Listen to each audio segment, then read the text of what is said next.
Hi, I'm Ritika, and in this video we talk about the Epstein files, specifically as to why I'm not shocked after hearing what was being done in the Epstein Islands. So if anybody does not know, the Epstein Transparency Act was passed in the US in January 2006, because of which what has happened is roughly 3.5 million pages and 180,000 images as well as 2,000 videos which were recorded by Epstein and the people who were there on his islands, on his mansion, had been released to view, enjoy and see. It is mostly to also lay testimony to the kind of brutality and violence that had been happening on the island and what people are actually capable of doing. So for somebody who does not know who Epstein is or what is the Epstein files, so Epstein files are basically thousands of pages of documents related to two criminal investigations into sex trafficking by financier Jeffrey Epstein and his accomplice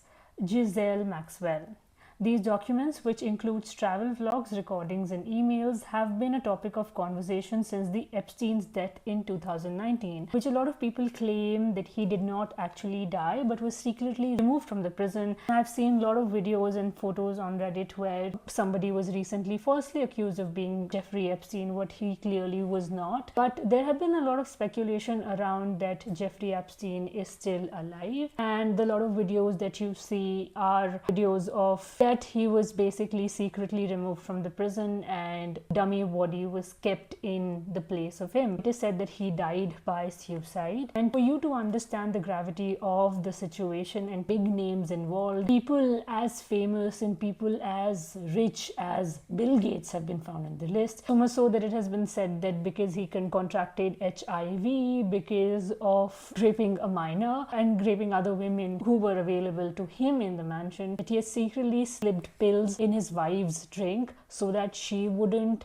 get the disease, and that is the kind of brutality that was taking in the place. So there have been a lot of memoirs, a lot of women have come forward talking about how they were recruited as kids and they were trained to give massages to these adults, and how the exploitation ensued post that in the name of giving these girls opportunity, like it generally happens, resources, education, and basically exploiting the needs of these people to be able to elicit them into actions that are otherwise illegal, especially because these people were children. Some famous who are in the list are President of United States Donald Trump, and it is said that he has been mentioned in the files more than Jesus is mentioned in the Bible, to understand how deeply involved he was in the Epstein files. Whereas there have been multiple records which you can see online where when Donald Trump is asked about whether he knows that there's something called the Epstein files, he very conveniently says that he doesn't know of anything. He doesn't know that there's a file that exists,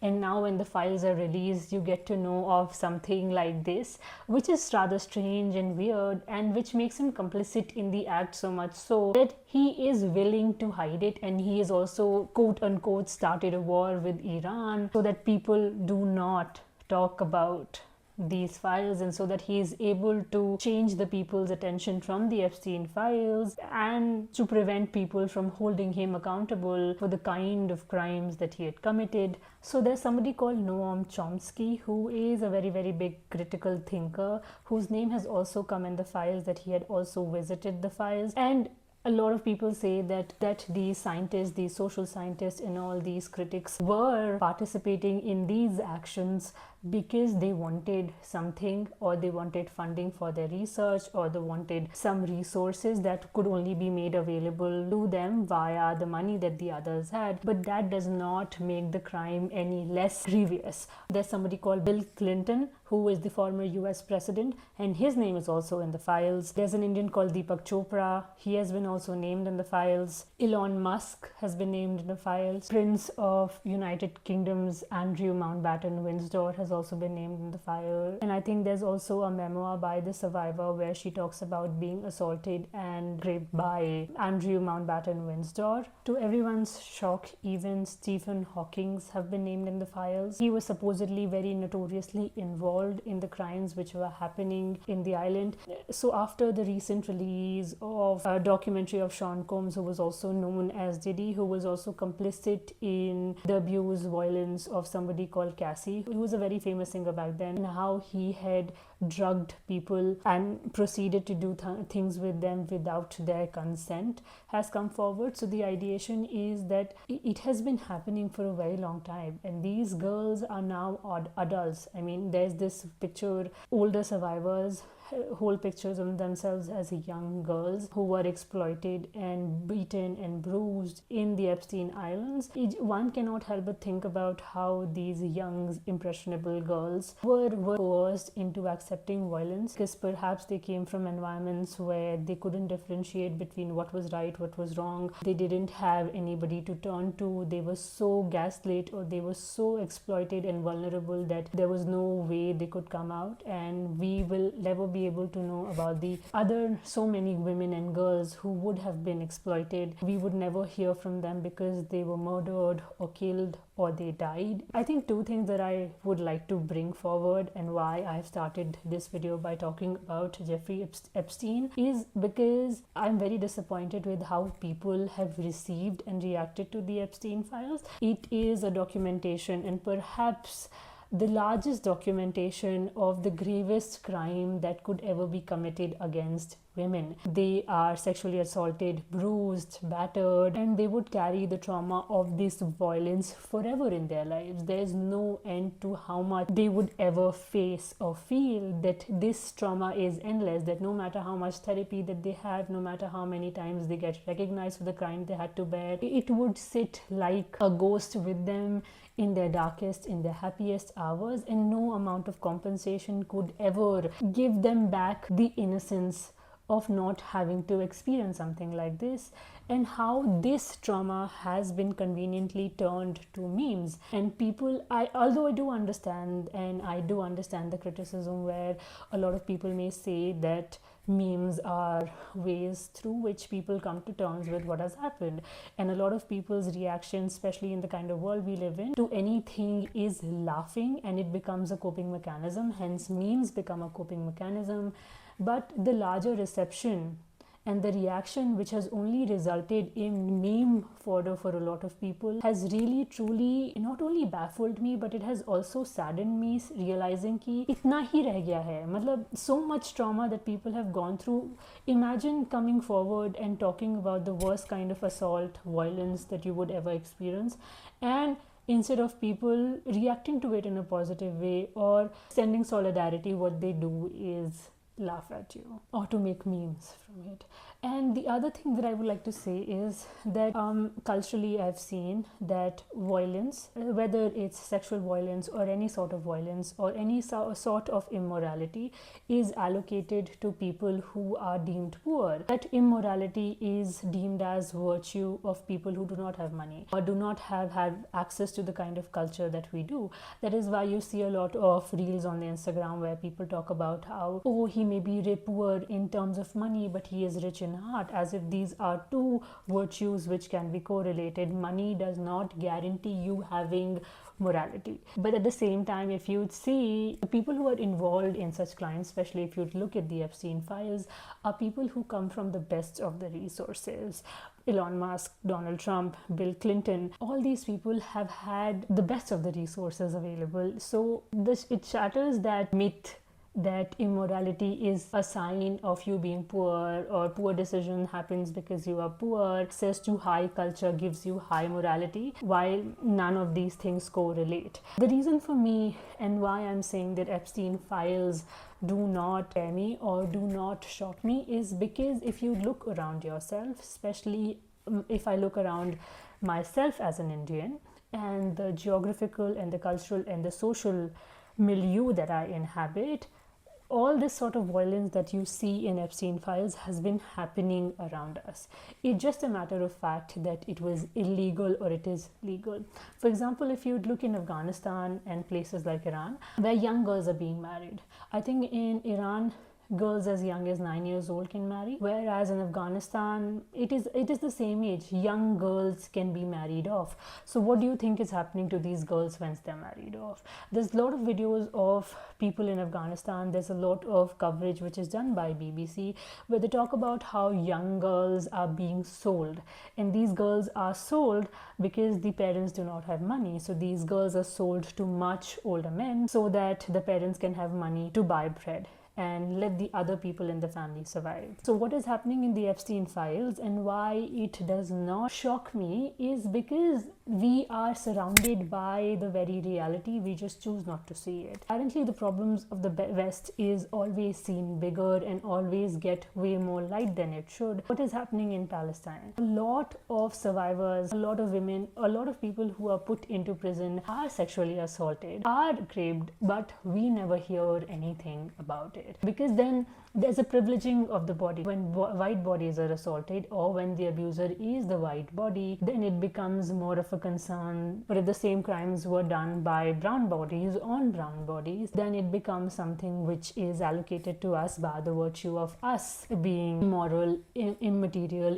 ill-cultured, so on and so forth. So I was thinking that I could just trace the history of how the assault on children has not been something which is very new to us, and it has only been criminalized a couple of years ago. So I'll just begin this section by saying that of course a lot of it cannot be captured via one video because these topics can be used as separate videos, but I would like my best to talk about it detailingly so that if the need be, I could cover these topics in video essays in the future. So let's talk about the history of India. I think another contention which becomes very important to talk about is the ideation that the West has always thought of itself as morally superior, right? So that is why colonization is thought of and advocated for as the enlightening mission, where missionaries were sent to educate the uncivilized, the barbaric. And when that garbs fall off through the Epstein files, it is almost predicated,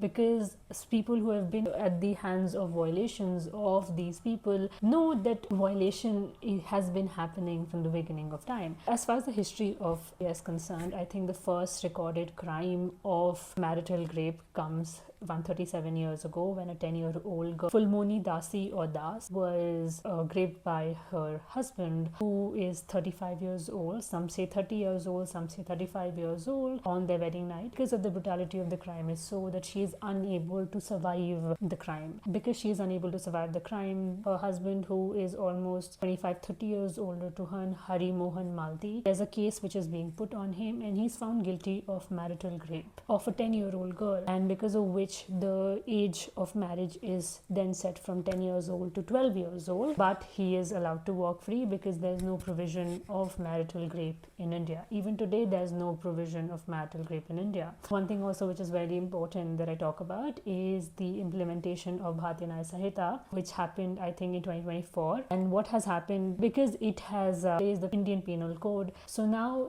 rape of men and rape of animals is also not criminalized in India, and there's no provision that protects both of these from rapes. Hypothetically, if there's a survivor who is a male or as a survivor who is an animal, because it is not criminalized, a lot of times the violator or the rapist might be allowed to walk free. So this is the first case of sexual assault and violence which has happened in India. So if you'd say 100 years is very far away, I would just put it out there that marriageable age of women, which was turned from 16 to 18, happened post-independence. So post-1947 is the time when the marital age is shifted from 16 to 18. For that, women as young as 16, 12, 14 could be married. Even while marriage of children is illegal, it is still practiced in a lot of places in India, like Rajasthan and Haryana. A lot of young people are secretly married off when they are younger, and that marriage is legalized when both the parties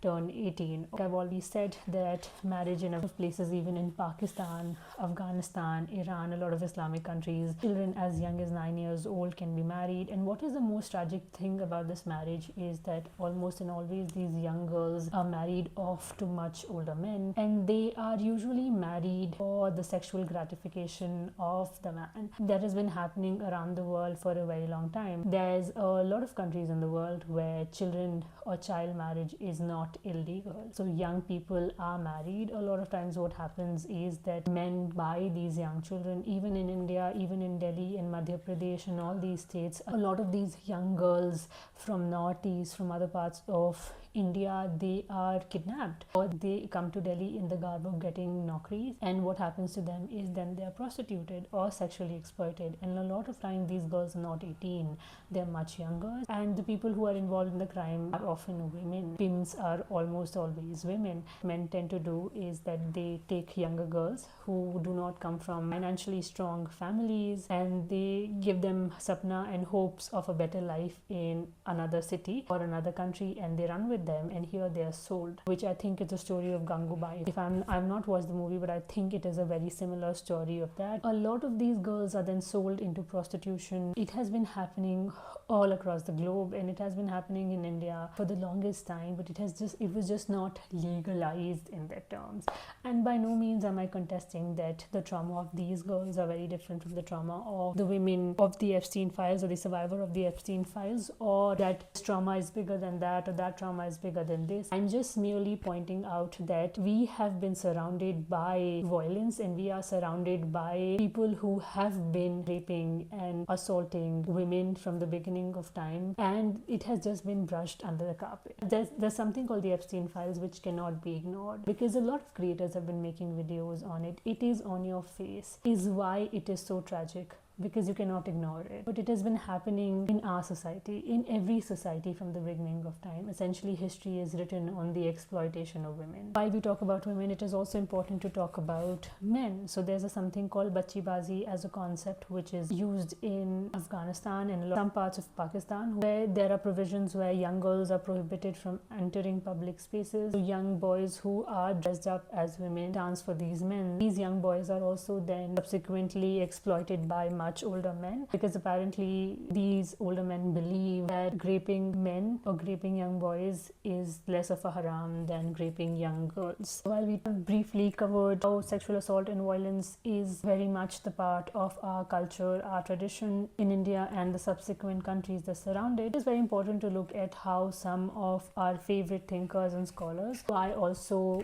grew up learning, especially while doing my bachelor's and my master's, were also people who were complicit in the crimes and advocating that laws which protect children, especially young men, do not see the light of the day, and they can continue doing whatever that they were doing. So there's somebody called Sigmund Freud. I think most of us are aware of him. So he publishes a paper called Etiology of Hysteria, April or May of 1896. And what he is able to do from this paper is talk about how he is able to arrive at a conclusion, which he does not voice as a conclusion in the paper, is that the survivors of sexual assault and violence, especially older women who were prone to hysteria or madness, had been sexually assaulted and abused as children, and they were victims and survivors of sexual assault and violence at the hands of family members. What happens is, when he publishes this paper, he does not get a lot of limelight for it, and because of multiple reasons, which a lot of people also collude is happening, because he wants to be part of a society, and his client and clientele are basically people from the high society. He retracts this paper because he realizes that he does not want to be ostracized. And what he comes with next is the idea that women have things for their fathers and men have things for their mothers, as perhaps a cover-up for the crime that has been happening in the society back in the day. While he is able to arrive at this conclusion, he does not pursue it further, and he keeps it to it, and he forgets about it. One thing that really hurt me was when I got to know that somebody called Michel Foucault had also been advocating against the criminalization of abuse of children. So in France in 1977, what happens is that